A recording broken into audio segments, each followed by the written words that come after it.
Your favorite shopping destination, Value Zone Hypermart. ఇప్పుడు మన అమీర్పేట్ లో పిల్లర్ నంబర్ 1081 వద్ద. ఎక్కడికి వెళ్ళావు? చెప్పు. ఏమిట్రా నువ్వు చేసిన పని? చెప్పు. ఎక్కడికి వెళ్ళొస్తున్నావు? చెప్పు. రాస్కెల్, ఏమిట్రా నువ్వు చేసిన పని?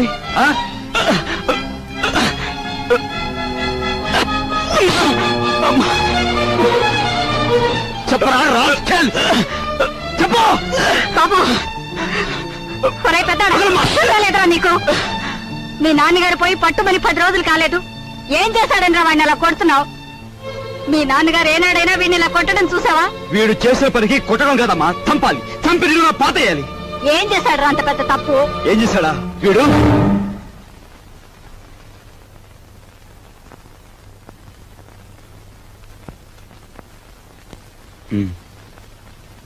బాబు,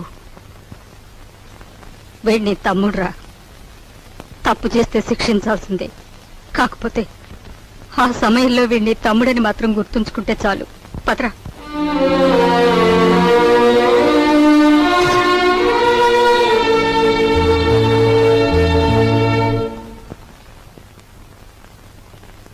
వాడెందుకు కుట్టాడో తెలుసమ్మా? చెప్పు. పక్కన కాబోయే పెళ్ళం ఉంది కదా, ఆవిడ ముందు గొప్పలు చూపించుకోవడానికి. ఒరే కృష్ణ, నువ్వు చిన్న కొడుకువైతే నీకంటే ముందు పుట్టిన పెద్ద కొడుకురా వాడు. నీకంటే ముందు నుంచే చూస్తున్నాను. వాడెప్పుడూ తప్పు చేయడు.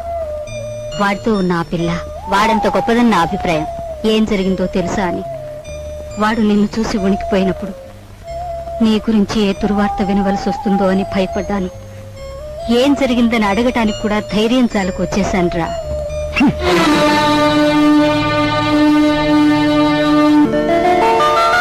ఈమె నా చెల్లెలు ఇల్లు వదిలి వచ్చేసింది. మీ సేవా సాధనలో ఉందేమో. సారీ, ఇలాంటి అమ్మాయి ఎవరూ లేరు. వస్తానండి.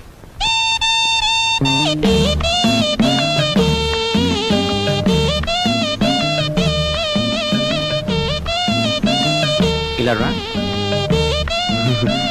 వస్తున్నా. నీ చూపులోని ఆకలి నాకు అర్థమైంది. నీకేది కావాలన్నా నేను ఉపయోగపడతాను, అలాగే నాకేది కావాలన్నా నువ్వు ఉపయోగపడాలి. ఇక్కడ ఫ్రెండ్షిప్ కి అది కండిషన్. ఓకే? రాజు, నువ్వేవి అనుకోనంటే ఈ డబ్బుతో నీ అప్పులన్నీ తీరిస్తే ఎలా ఉంటుంది? స్నేహితురాలుగా నేనేం చేయాలో, ఏం చేయగలను నాకేం అర్థం కావటం లేదు. నీ అభిమానం, ఆత్మబలం అండగా ఉంటే నాకు అంతే చాలు. పద. మంచి తరుణం మించిపోవును, ఆలోచించిన ఆశాభంగం. 8 రోజులు సైకిల్ తొక్కిన వారికి 8,000 రూపాయలు బహుమానం. 8 days 8,000. 8 రోజులు సైకిల్ తొక్కిన వారికి 8,000 రూపాయలు బహుమానం.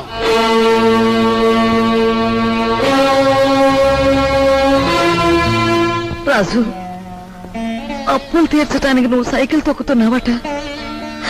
మనలాంటి కుటుంబాల్లో పుట్టి ఇలాంటి పనులు చేస్తే ఎంత పరువు తక్కువగా ఉంటుందో ఆలోచించు.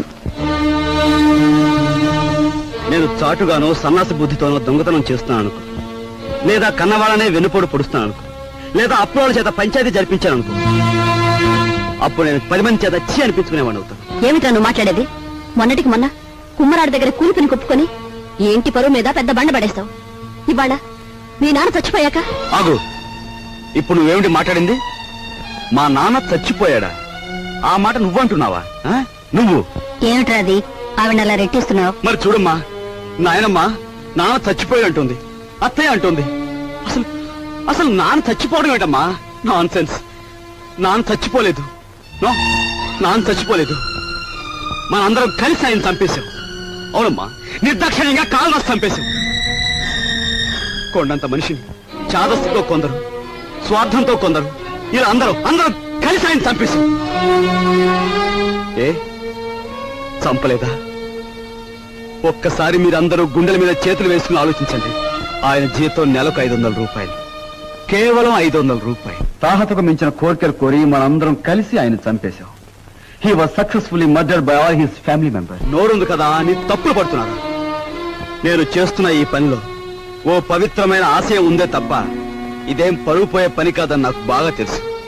మీరు ఒప్పుకున్నా ఒప్పుకోకపోయినా ఈ పని నేను చేసే తీరు.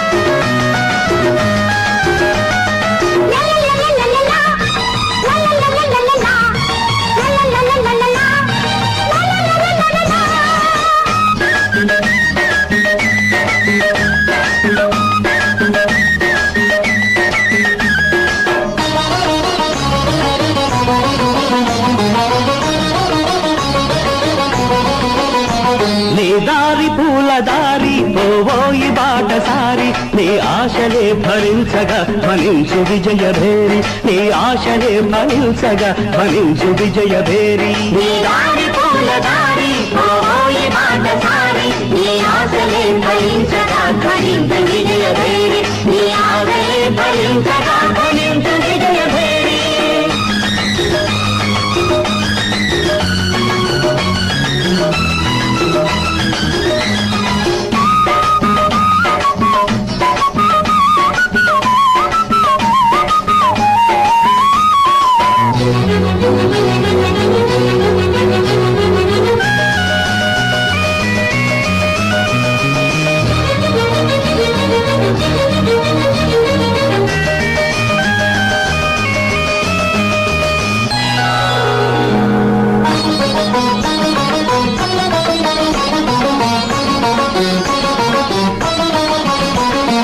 ఆశయాలు గురిగా సాహసాలు సిరిగా సాగాలి జైకరథం అడిబడిగా మలుపులల్లి ఉన్నా గెలుపునేదిరన్నా సాధించు మనోరథం మనిషిగా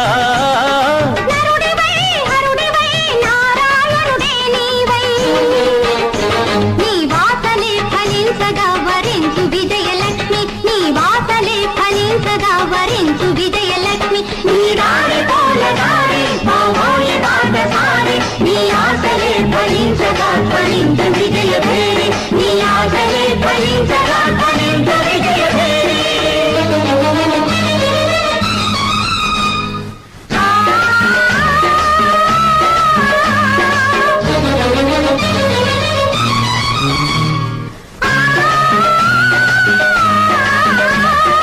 అయ్యప్ప స్వామియే శరణమయ్యప్ప అయ్యప్ప స్వామియే శరణమయ్యప్ప.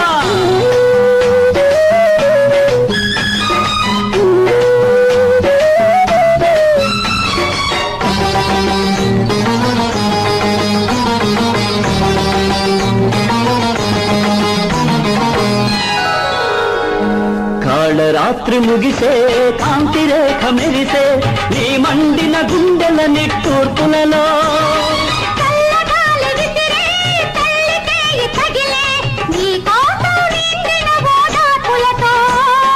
విజయమో విలయమో విధి విలాసమేదైనా నీ రక్తమే జ్వలించగా జయించు ఆత్మశక్తి నీ రక్తమే జ్వలించగా జయించు ఆత్మశక్తి. నీ దారి పూల దారి పోవోయి బాటసారి నీ ఆశలే ఫలించగా ఫలించు విజయభేరి నీ ఆశలే ఫలించగా ఫలించు విజయభేరి.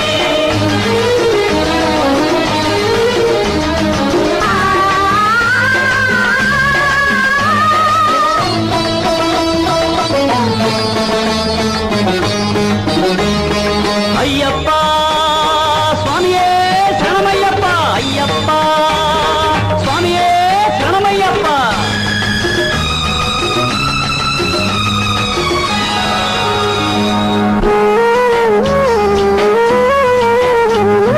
దిక్కులన్నీ కలిసే ఒకటి వెలసే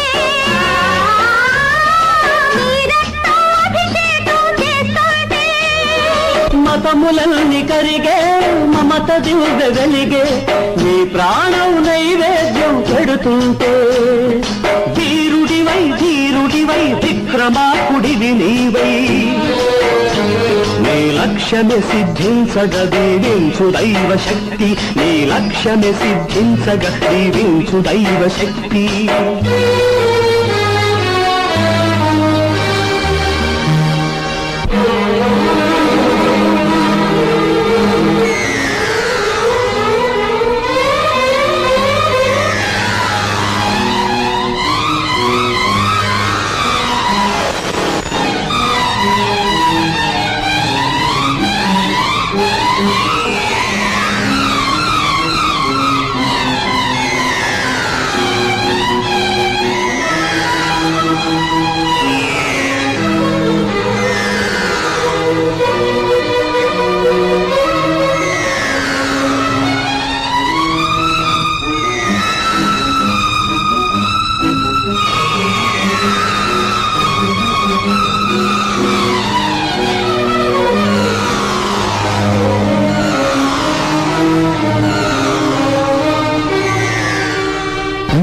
దారి పూలదారి పోయి బాటసారి నీ ఆశలే ఫలించగా ధ్వనించు విజయ భేరీ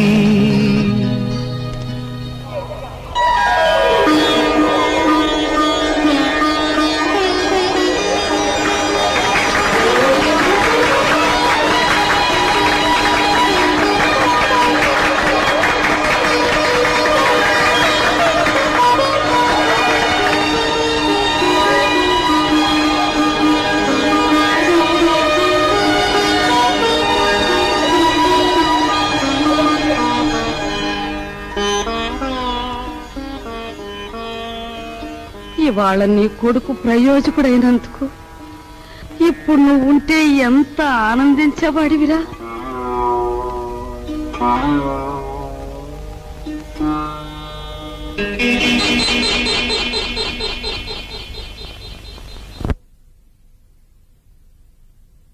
రాజుగాడి గదిలో దూరి డబ్బు కాచేద్దామంటే వాడు పడుకున్నాడో లేదో తెలియచావట్లేదు. పడుకున్నాడని దగ్గరికి వెళ్ళామనుకో వాడు బాంబుల పేర్లా పేల్తాడు. అసలు ఈ గొడవంతా దేనికి? నువ్వు మీ ముసల్దాన్ దగ్గరికి వెళ్ళి కుక్క పెట్టి ఒక ఏడుపేడు ఆవిడే కాచేసుకొచ్చి మనకిస్తుంది.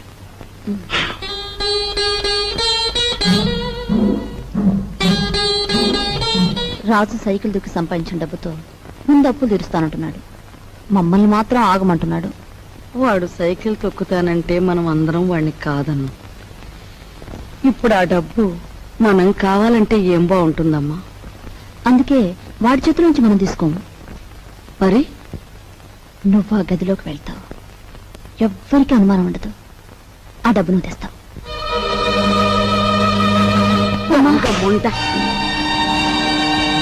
వాడు పగలనక రాత్రనక కష్టపడి రక్తం ఓడ్చి సంపాదించిన డబ్బు దొంగిలించమంటావా?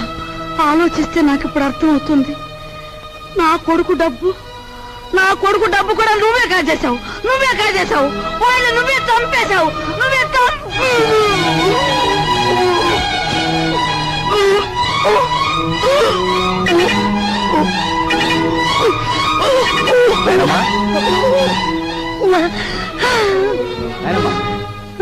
బాబు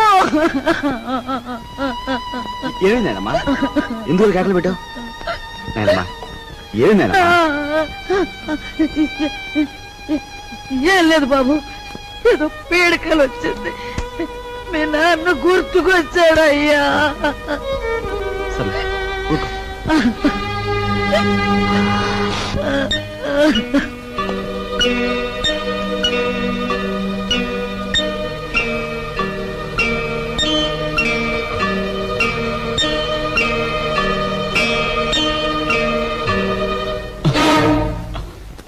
ఏమిట్రా లోపల నుంచి వస్తున్నా?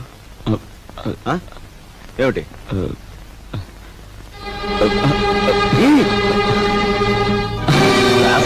ఏమిటారు చేసిన పని?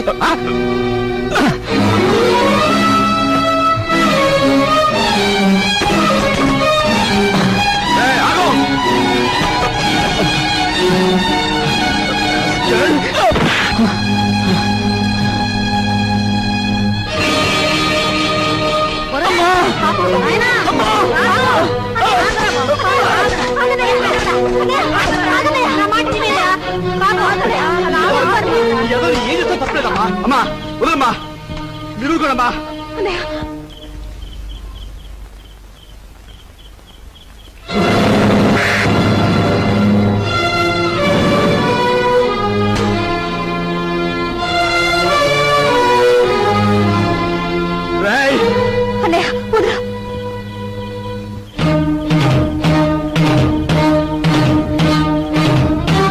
దుర్మార్గుడా, ఎంతకు తెగించావురా?